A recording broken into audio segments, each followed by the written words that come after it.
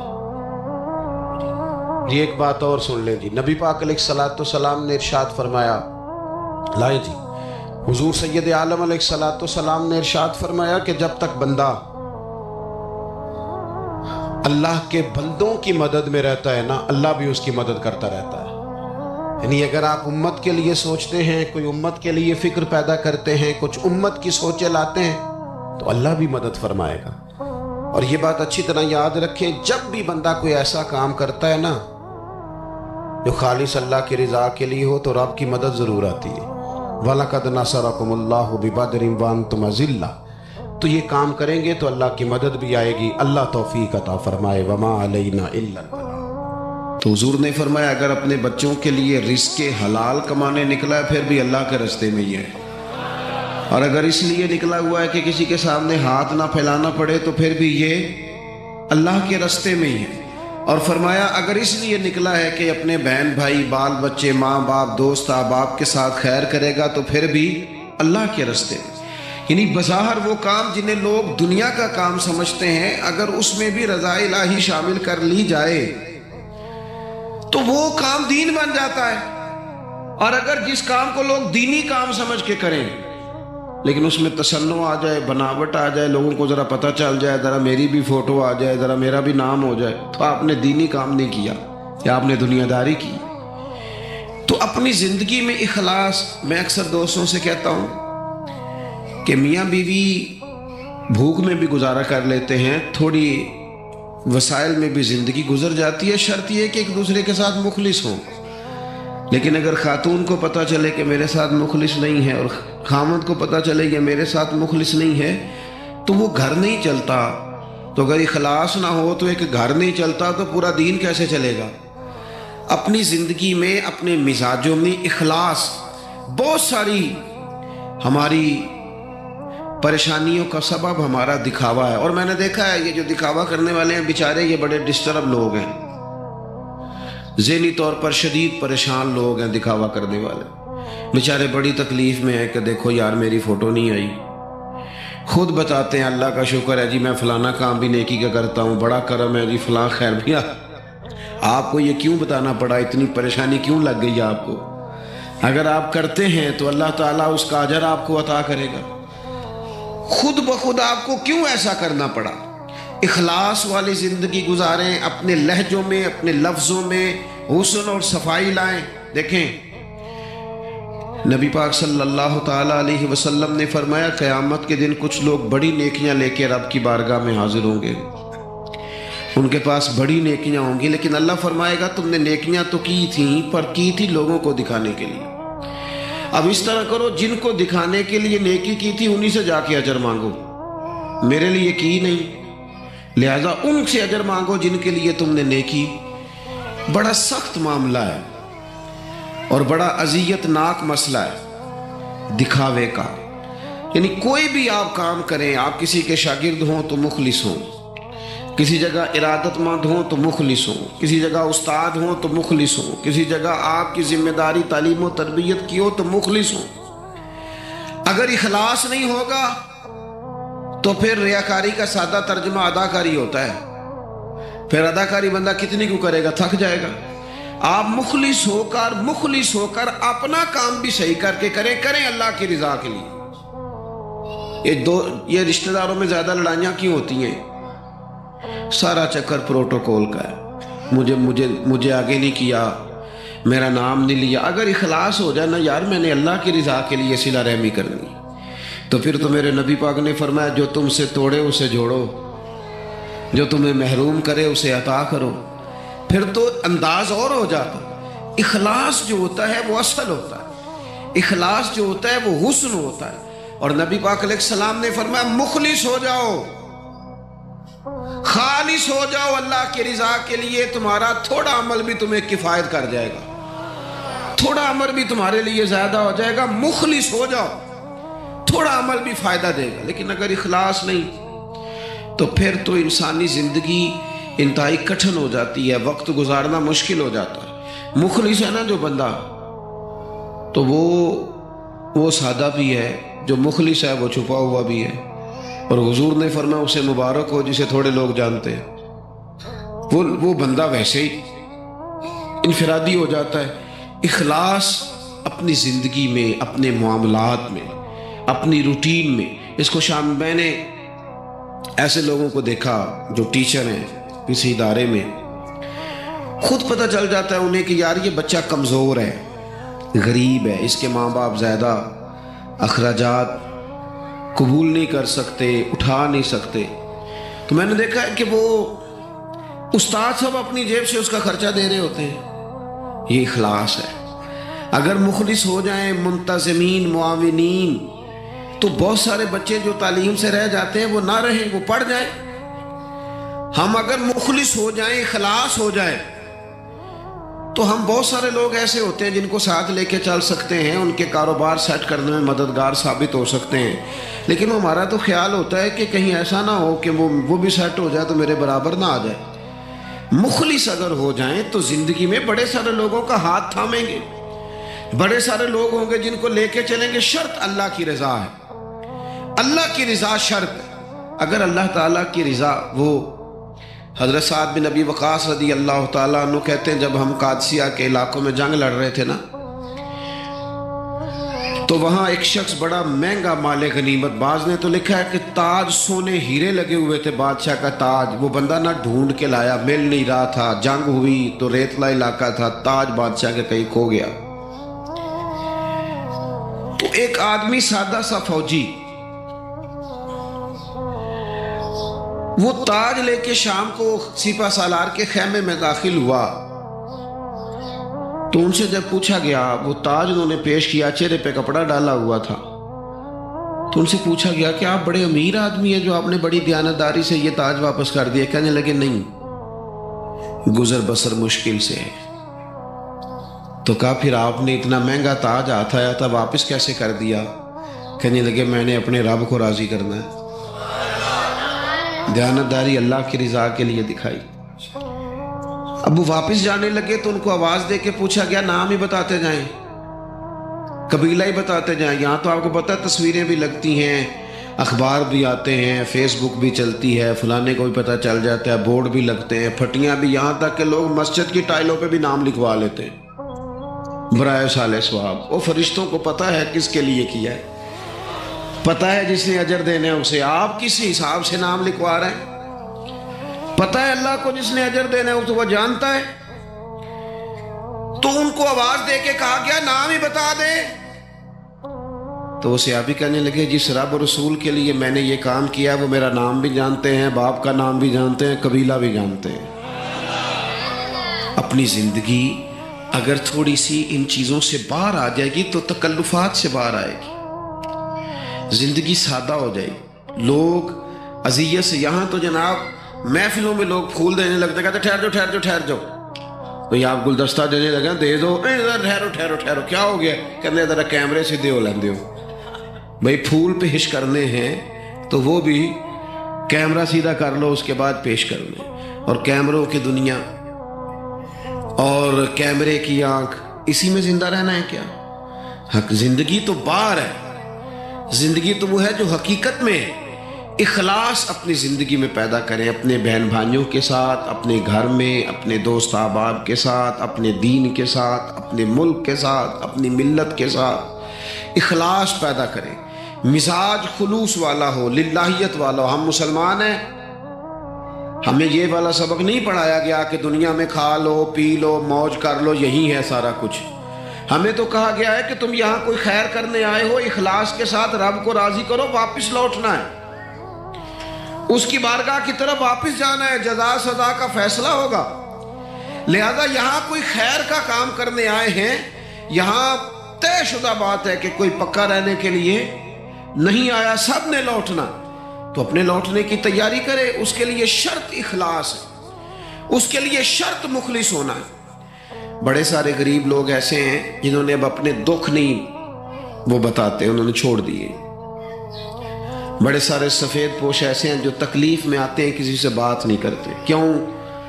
Interview بڑا لمبا دینا پڑتا ہے، کاغذات ہی بڑے دکھانے پڑتے ہیں، پوچھ ہی بہت گہری ہوتی ہے، تفصیلات ہی بڑی دینی پڑتی ہیں۔ حالانکہ رب نے جب ہمیں دیا تھا تو اتنی تفصیلات نہیں جانی تھی، پوچھی تھی، حکم نہیں دیا تھا، وہ تو خیر جانتا ہے سارا کچھ، لیکن اس نے اتنے سوال جواب جو جس ذریعے سے ہمیں دیے وہ ذریعہ اتنے سوال و جوابوں والا نہیں تھا۔ ہم جب لیتے ہیں تو پھر ماحول اور ہوتا ہے، اور جب دینا پڑتا ہے تو حالانکہ وہ کہتا ہے وَمِمَّا رَزَقْنَاهُمْ يُنْفِقُونَ، اس میں سے خرچ کر جو میں نے تجھے دیا ہے، دیا ہی میں نے، اب اس میں سے دے۔ تو ہمارے ہاں جناب بڑی لمبی، اب تو لوگ بتاتے نہیں، کہتے ہیں چپ کرو، عزت نفس کا مسئلہ ہے۔ اگر بات کریں گے تو بات کھل جائے گی، بات آگے نکل جائے گی، لیکن جو دینے والے تھے، جو عطا کر، حضرت عبداللہ ابن عمر رضی اللہ تعالیٰ ان کا نا ایک غلام زیادہ عبادت کرنے لگ گیا، اللہ اللہ زیادہ کرتا تھا، نفل زیادہ پڑھتا، ذکر اذکار زیادہ کرتا، عبادت زیادہ کرتا، تلاوت زیادہ کرتا، درود پاک زیادہ پڑھتا، تو جناب عبداللہ ابن عمر نے اسے آزاد کر دیا۔ فرمایا اللہ کی حضور حاضر ہونا چاہتا ہے، ہم کیوں اسے پابند کریں، اسے آزاد کرتے ہیں، اسے آزاد کر دیا۔ ایک اور غلام نے سوچا کہ یار یہ تو بڑی بات ہے، اس نے بھی اللہ اللہ شروع کر دیا، حضرت عبداللہ ابن عمر نے اسے بھی آزاد کر دیا۔ اب وہ غلاموں نے کام پکڑ لیا، نفل پڑھتے، آپ اسے آزاد کر دیتے۔ ایک دن آپ کے بیٹے کہنے لگے بابا جان یہ آپ کو دھوکہ دیتے ہیں، بعد میں پتہ نہیں پانچوں بھی پڑھتے ہیں کہ نہیں، آپ کے سامنے یہ نفل پڑھتے ہیں، بڑے سجدے کرتے ہیں، آپ آزاد کر دیتے ہیں، آزادی کے بعد پتہ نہیں کیا کرتے ہوں گے، دھوکہ دیتے ہیں۔ حضرت عبداللہ ابن عمر نے بڑی ہی اعلیٰ بات کر دی، رب کے بندوں کی یہی شان ہوتی ہے۔ فرمانے لگے یہ مجھے رب کے نام پہ دھوکہ دیتے ہیں، میں تیار ہوں دھوکہ کھانے کے لیے، اس نام پر میں دھوکہ کھانے کو، یہاں لوگ بڑے بڑے ناموں پہ دھوکے نہیں کھاتے، تیرا پلاٹ مہنگا بیچ دوں گا، لوگ دھوکہ کھا نہیں جاتے، تو جمع کرا تیرے 100 کے 250 ہو جائیں گے، کھاتے نہیں، دولت کے نام پہ تو دھوکے کھاتے ہیں نا، لوگ اقتدار کے نام پر بھی تو دھوکے کھاتے ہیں نا۔ تو کہا اگر اللہ کا نام لے کر یہ مجھے دھوکہ دینا چاہتے ہیں تو میں دھوکہ کھانے کو تیار ہوں۔ اخلاص پیدا کریں زندگی کے اندر، للہیت پیدا، آپ اتنے سارے لوگ آئے، اگر ہم 50-60 لوگ بھی کسی ایک علاقے میں مخلص ہو جائے نا، اور ہمارا ذہن بن جائے کہ ہم نے اخلاص کے ساتھ اس علاقے کی خدمت کرنی ہے، علاقے کے مسائل کو دیکھنا ہے، آپ تو ماشاءاللہ بہت زیادہ ہے، میں کہہ رہا ہوں 40-50 لوگ بھی ہوں تو وہ گلی سے گزر رہے ہوتے ہیں تو گاڑی جو ہے وہ کسی کھڈے میں لگتا ہے، ٹائر تو اس پہ تبصرہ ہوتا ہے، ساڑھی حکومت کوئی کام نہیں کر دی، ویکو کٹے کھڈے نے، حالانکہ وہ 10 منٹ کا کام ہے، گاڑی سائیڈ پہ کی جائے، ایک دابڑا ایک کئی اسے پکڑا جائے اور کھڈے کو بند کر دیا جائے، اور وہ میں نے تو دیکھا ہے کہ جو 4 کروڑ روپے اپنے گھر پہ لگاتا ہے وہ 10 لاکھ روپے گلی پہ لگانے کو تیار ہی نہیں ہوتا، ساری گلی میں پانی کھڑا ہے۔ ہم ساری زندگی تبصروں میں وقت گزارتے ہیں، گفتگو میں وقت گزارتے ہیں، ہم نیک نظر آنا چاہتے ہیں، نیک بننا نہیں چاہتے، ہم چاہتے ہیں ہماری شہرت ہو جائے، ہم نیک لوگ ہیں، لیکن نیکی کرنی نہ پڑے، خیر والا کام ہے اسے کر گزرے اور اللہ کی رضا کے لیے کر گزرے۔ یہ مساجد کے باہر، مدارس کے باہر اکثر علماء کے نام لکھے ہوتے ہیں، بانی اور محتمم، چلو وہی ہوں گے، ہوتا بھی ہے ایسا، لیکن اس بندے کا بھی بڑا کردار ہوتا ہے جو اس میں ڈھیر سارا حصہ ملا جاتا ہے اور ساتھ یہ بھی کہہ جاتا ہے میرا نام نہ لے آ جائے، وہ بھی بڑا مخلص ہوتا ہے، وہ بھی بڑا بانی ہوتا ہے، جو کہہ جاتا ہے میرا ذکر کرنا سارا میرے ذمے لگا دیں، آپ لنگر کا خرچہ ساری محفل کا دے دوں گا، میرا نام نہ لینا، اس سے دل ٹھنڈا رہتا ہے، اس سے طبیعت ٹھنڈی رہتی ہے۔ لیکن اگر فون پہلے ہی چل پڑے، میں آ رہا ہوں، میں کیا کر رہا ہوں، اور جناب دیکھنا میں انقلاب برپا کر دوں گا، تو بھئی آپ گرج رہے ہیں، برسنے کی امید ذرا تھوڑی ہے، جو برستے ہیں ان کو گرجنے کی ضرورت، وہ تو کام کر کے گزر جاتے ہیں۔ بات زیادہ نہیں کرنی، بس میں ختم کرنے لگا ہوں، آپ نے توجہ کرنی ہے۔ اپنی زندگی جب اخلاص والی ہوتی ہے نا تو مخلص، یہ کیسے ہو سکتا ہے کہ آپ کسی کے ساتھ مخلص نہ ہو اور پھر آپ دعویٰ کریں وہ مخلص ہو جائے؟ یہ کیسے ہو سکتا ہے؟ آپ پہلے مخلص بنے، پھر باقی لوگ بھی آپ کے ساتھ مخلص ہو جائیں گے۔ ہم چاہتے ہیں ساری دنیا میرے ساتھ مخلص رہے۔ وہ امام غزالی رحمت اللہ علیہ سے پوچھا ایک شخص نے کہ مخلص دوست نہیں ملتا، تو فرمانے لگے چل تو ہی مخلص ہو جا، تو ہی مخلص ہو جا۔ ہم یہ چاہتے ہیں میرے ساتھ سارے لوگ سچ بولیں اور میں کسی کے ساتھ بھی سچ، تو یہ ہو نہیں نہ سکتا۔ مجھے ہر دکان سے سودا خالص ملے اور جو میں بیچ رہا ہوں وہ میں خالص، تو بھئی ایسے ہوتا نہیں نا، یہ تو ممکن نہیں نا۔ تو اپنی زندگی میں اخلاص، امام ابو نعیم کہتے ہیں کہ ایک 100 گھر تھا پورا مدینہ شریف میں، تھوڑی سی آبادی ہوتی تھی، 100 گھر تھا جس میں 2 وقت کھانا بھی ملتا تھا، کپڑے بھی بچوں کے، دیگر اخراجات بھی، 100 گھر کو، اور سالوں ملتا رہا پر پتہ نہیں تھا کون دے جاتا ہے۔ سالوں وہ کھانا پانی بچوں کے خرچے آتے رہے پر پتہ نہیں تھا دے کے کون جاتا ہے۔ پھر اچانک ایک دن ایسا آیا کہ وہ کھانا بھی آنا بند ہوا، وہ ساری چیزیں بند ہوئی، لوگ پریشان ہوئے، ڈسٹرب ہوئے، تکلیف بڑھی، ایک دوسرے سے پوچھنے لگے تیرے گھر بھی نہیں آ رہا؟ اس نے کہا نہیں آ رہا۔ تیرے گھر 100 تو گھر تھا۔ پھر کہا پتہ کرو کب سے نہیں آ رہا، تو پتہ چلا 18 محرم سے میرے گھر نہیں آیا لنگر۔ 18 گھر سے وہ کہنے لگا 18 محرم سے میرے گھر بھی نہیں آیا۔ وہ جب غریبوں نے تاریخیں ملائیں 100 گھروں نے، تو 18 محرم سے ہی لنگر بند ہوا۔ پتہ کرو 18 محرم کو کیا ہوا، تو پتہ چلا 18 محرم کو امام زین العابدین کا انتقال ہوا۔ 18 محرم کو امام صاحب کا وصال ہوا۔ وہ 100 گھروں میں کھانا پہنچاتے تھے، خرچہ اٹھاتے تھے، چہرے پہ کپڑا پہن کے رکھتے تھے، کوئی پوچھتا آپ کون ہے تو ناراض ہو جاتے تھے۔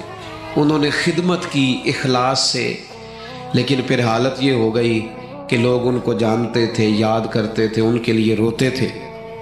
اپنی زندگی اخلاص والی کریں، اس میں للہیت پیدا کریں۔ آپ تھوڑا کام کریں لیکن ریاکاری سے، تسنع سے۔ میں تو دیکھتا ہوں، بڑی مہربانی جی بات سنیں، کیا مسئلہ ہو گیا؟ اطمینان سے سارے دوست تشریف، اللہ آپ کو لمبی زندگی صحت والی دے۔ میں تو دیکھتا ہوں لوگ اپنے والدین کو حج پہ بھیج کے لوگوں کو بتاتے ہیں میں نے بھیجا ابا جی کو حج پہ، تو ابا جی آپ کہتے بھائی جان آپ نے بھیجنا تھا۔ اب یہ بتانے کی کوئی ضرورت ہے؟ فلاں کے ساتھ میں نے نیکی کی، بھگی اگر آپ اتنے پریشان تھے تو پھر نہ کرتے۔ یہ چیزیں آزمائش میں ڈال دیتی ہیں، اپنے تکلیف میں آ جاتے ہیں، یار یہ نام لے رہا ہے۔ وہ ہمارے ایک جگہ ختم شریف تھا، تو میں ایک جگہ حاضر ہوا اصال ثواب کی تقریب میں، تو وہ کہنے لگے یہ آپ نے جب دعا مانگنی ہے نا ختم شریف پہ، تو یہ بھی بتانا ہے کہ 50,000 روپے ہم نے مسجد میں دیا ہے، اور یہ اتنا اتنا کچھ جو ہے وہ ہم نے اور بھی خدمات کی ہیں، یہ والد صاحب کے لیے نا ذرا بول دیجئے گا۔ تو میں نے انہیں کہا ٹھیک ہے، دعا مانگ دی۔ میں نے کہا جو پڑھا پڑھایا ہے۔ وہ بعد میں مجھ سے کہنے لگے آپ نے بتایا نہیں۔ میں کہا کنوں دسنا سارے؟ کہنے لگے وہ ذرا، میں نے کہا خدا کے بندے ابا جی کیا دے گئے آپ کو زندگی پوری میں؟ کہنے لگے بڑا کچھ۔ تو میں نے کہا انہوں نے بھی مسجد اعلان کرایا تھا کہ میں بچوں کو زمین دے کے جا رہا ہوں، گھر دے کے جا رہا ہوں، دکان اعلان کرایا تھا؟ کہنے لگے نہیں۔ تو میں نے کہا تو 50,000 دے کے اعلان کراتا پھرتا، کیا مطلب چکر میں پڑ گئے؟ اس سے تو کوفت پیدا ہوتی ہے۔ اپنی زندگی اخلاص والی کرنی ہے، اس میں للہیت پیدا کرنی ہے، اور کوشش کریں کہ عمل ضرور کوئی نہ کوئی کریں۔ 3 باتیں میں نے آپ سے کرنی ہیں آخر میں، اور ان پر آپ نے عمل کرنا ہے، کریں گے انشاءاللہ تعالی۔ ایک تو کچھ نفل نماز گھر میں پڑھا کریں، یہ ضروری ہے گھر کے ماحول کو درست رکھنے کے لیے۔ 10 نفل، 8 نفل، 6 نفل، کچھ نہ کچھ نفل نماز گھر میں ضرور ادا کریں، اس سے گھر میں برکت بھی ہوگی۔ اور حضور نے فرمایا اپنے گھر کو قبرستان نہ بناؤ، کچھ نماز گھر میں بھی پڑھا کرو۔ دوسرا، کچھ قرآن مجید کی تلاوت گھر میں ضرور کرنی ہے، یہ اپنا ذوق بنائیں۔ بچوں کو بار بار کہنے سے نہ کہ قرآن پڑھو تو وہ کوئی نہیں پڑھتے، آپ کھول لیں انشاءاللہ وہ بھی پڑھیں گے، آپ پڑھیں وہ بھی پڑھیں گے۔ اور تیسری بات یہ کہ گھر میں نا میرے نبی پاک علیہ السلام کا ذکر ضرور کریں، روز حضور کی سیرت کی کوئی بات سنا دیں، کوئی حدیث پاک سنا دیں۔ کچھ نہ ہو سکے تو بچوں سے کہیں پتر کوئی نعت شریف تو سنا تھوڑی سی، اپنے بچوں سے۔ اپنے گھر میں ذکر رسول کا مزاج بنائیں، اپنی طبیعت میں حضور کے تذکروں کو پیدا کریں ماحول میں۔ نتیجہ کیا ہوگا؟ اس کا نتیجہ یہ ہوگا کہ ہمارے گھروں میں راحت آئے گی، گھروں میں سکون ہوگا، گھر کے اندر للہیت پیدا ہوگی، گھر کے ماحول میں آپ دیکھیں گے کہ ایک الگ سے خوبصورتی پیدا ہو گئی ہے۔ اپنی زندگی میں بہت سارا اخلاص پیدا کریں، بہت ساری للہیت، کوئی بھی خیر کا کام کریں تو تسنع سے، بناوٹ سے، ریاکاری سے اپنے آپ کو بچائیں۔ میرے رسول پاک صلی اللہ علیہ وسلم نے لوگوں کو خالص کر دیا، اتنا خالص کر دیا، اتنا خالص کر دیا کہ مکے سے جب ہجرت کر کے لوگ مدینے آئے تو مدینے والوں نے آدھی جائیدادیں بانٹ کے دے دی۔ سگے بھائی کو نہیں دی جا سکتی. لوگ لڑائیاں کرتے ہیں کارنر والی جگہ میری تو فلانی میری. انہوں نے کیوں دے دی؟ وہ مخلص بڑے تھے، ان میں للہ، اور انہیں دے کے تکلیف کوئی نہیں ہوئی، انہیں دے کے راحت ہوئی.